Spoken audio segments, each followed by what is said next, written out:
Hello everyone, good morning. আশা করি তোমরা সবাই খুব ভালো আছো, আমিও খুব ভালো আছি। তো আজকের ভিডিওটা স্টার্ট করছি সকাল থেকে। তোমাদের আমি আগের ভিডিওতেই বলেছি, মানে গতকালের ভিডিওতে, যে আমি বাড়িতে এসেছি। তো তাই ভাবলাম আজকে সানডেটা তোমাদের সাথে শেয়ার করি। তো সকাল সকাল উঠেই আমি বসে পড়েছি। আমি যেটা খাই, কাঁচা হলুদ আর গুড় নিয়ে দেখাচ্ছি তারাও। এই যে কাঁচা হলুদ আর গুড় নিয়ে বসে পড়েছি, আমি আগে এটাই খাচ্ছি আপাতত। তো যাই হোক, আজকের ভিডিওতে তোমরা কন্টিনিউ দেখতে থাকো। নেক্সট স্টেজে দেখো চলে এসেছে আমার লাল চা আর বিস্কিট।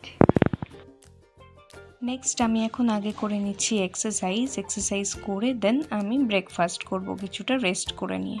এক্সারসাইজ করে আমি এতক্ষণ ধরে বসে বসে ভিডিও এডিট করছিলাম, তো তাই জন্য ব্রেকফাস্ট করতে একটু দেরি হয়ে গেল। আর আজকে ব্রেকফাস্টে রয়েছে রুটি আর সবজি। এই যে রুটি আর সবজি নিয়ে আমি এখন বসে পড়েছি ব্রেকফাস্ট করতে। তো ঠিক আছে, চলো আমি খেয়ে নিই, তারপর তোমাদের সাথে আবার কথা হচ্ছে।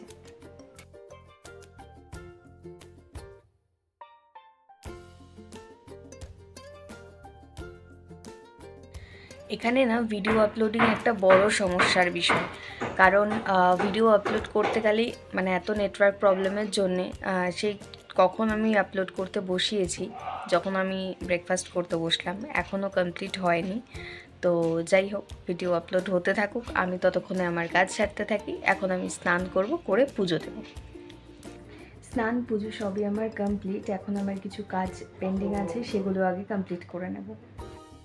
তো আমার কাজগুলো কমপ্লিট করে আমি এখন বসে পড়েছি দুপুরে লাঞ্চ করতে। আর এখন আজকে লাঞ্চে আমাদের মেনুতে রয়েছে কুমড়ো দিয়ে করলা ভাজা, মাছ ভাজা, ডাল, আর সাথে পাবদা মাছের ঝোল। আর সকালবেলাতে আমার সেজু কাকি দিয়েছিল তো আর সেটা আর খাওয়া হয়নি, তো ওটাও একবারে দুপুরেই খাচ্ছি। তো ভাত খাওয়া আমার হয়ে গেছে, এখন নিয়ে বসে পড়েছি এই যে মিষ্টি। মা আর দিদি সকালে বাইরে বেরিয়েছিল, তখন মিষ্টি নিয়ে এসেছিল, তো সেটাই এখন খাচ্ছি বসে।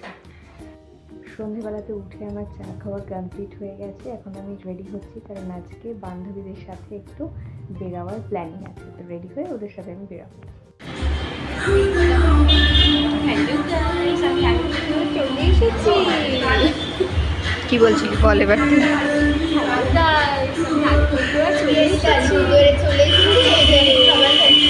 সবাই একসাথে খাবার খাচ্ছি। আমি আলিপুরদুয়ারে খেতে আসি, নতুন থেকে এরা আমাকে বলছে আমি খেতে আসি।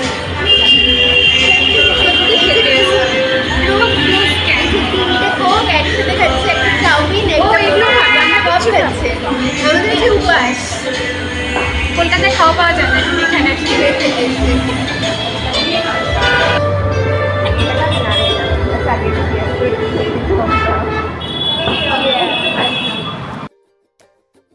তো তোমাদের তখন যেটা বললাম যে আমি আজকে সন্ধেবেলাতে বান্ধবীদের সাথে একটু বেরিয়েছি। তো আলিপুরদুয়ারে আসলেই ওদের সাথে আমার অনেক দিন পরে দেখা হয়, তো আমরা তিনজনে আজকে একসাথে মিলে বেরিয়েছি। এরা দুজন হচ্ছে আমার খুব ছোটোবেলার বন্ধু। আমরা স্কুল লাইফে একসাথে, মানে স্কুলে পড়িনি, আমার স্কুলের বন্ধু না, আমার ব্যাচমেট, ব্যাচে আমরা একসাথে পড়তাম, তো সেখান থেকেই আমাদের ফ্রেন্ডশিপটা শুরু হয়। তো তখন যতটাও ছিল, এখন যত দিন যাচ্ছে আমাদের বন্ডিংটা আরও বেশি ভালো হয়েছে। আর এতদিন পর পর আসি, এমনও না যে ফোনে সবসময়তে কন্ট্যাক্ট হয় বা কিছু, কিন্তু আমাদের সেই ফ্রেন্ডশিপটা একই রকম আছে। আশা করি এটাই থাকবে আজীবন আমাদের মধ্যে। আর যে কোনো বন্ধুত্বই না একতরফা কখনোই হয় না, বন্ধুত্বের মাঝে দু তরফ থেকেই যোগাযোগের খুব প্রয়োজন পড়ে। তো ওদের সাথে বললাম, যেমন আমিও ব্যস্ত থাকি, ওরাও ব্যস্ত থাকে, তো সবসময়তে হয় না, কিন্তু একটা মেসেজ বা একটা কল হোক, আমি হয় ওদেরকে করি বা ওরা আমাকে করে, আমি না করতে পারলেও ওরা করে, তো এখান থেকেই মানে ওই বন্ধুত্বের ঠিকঠাক থাকে। শত কাজের মাঝেও, এত ব্যস্ততার মাঝেও ওরা হয় আমাকে একটু হোক মনে করে মেসেজ করে বা কল করে, আমিও করি, তো এভাবেই আমাদের বন্ডিংটা ঠিকঠাক রয়েছে।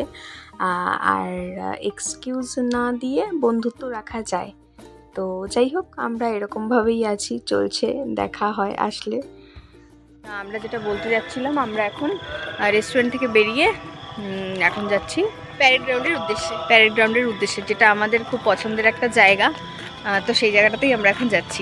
সমস্ত আলিপুরদুয়ারবাসীর কাছে ওটা একটা খুবই সুন্দর সিদ্ধ যাকে বলে একটা জায়গা, ওখানে আলাদাই একটা ভাইবস আছে। এরপরে ক্যামেরাটা বন্ধ করে দিচ্ছে। আমাদের প্যারেড গ্রাউন্ড পুরোটা দেখাচ্ছি, আগে আমাদের একটু দেখিয়ে নিই। মাঠের মধ্যে আমরা সুন্দরীগণ, আলো আছে। দাঁড়া, সুন্দরীগণ আমরা এখানে। আমাদের ভ্লগ এই যে একটা সুন্দর মাঠ, এই যে রাস্তা, এই যে গ্যালারি, তারপরে এই যে মাঠটা পুরো।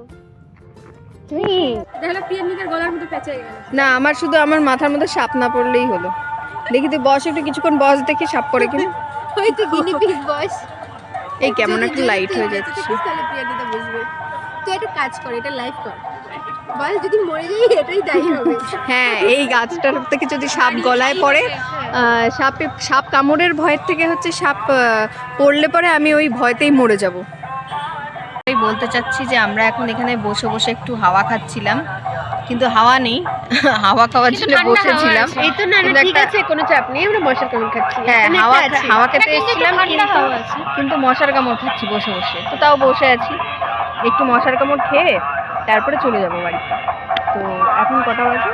ঘড়ি কোন হাতে? এই হাতে। এই সোয়া নটা এই তো বাজে। 9:10 বাজে। তো একটু পরে আমরা বাড়ি চলে যাব।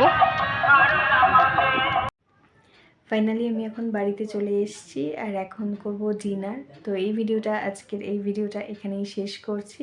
চলো, টাটা, গুড নাইট।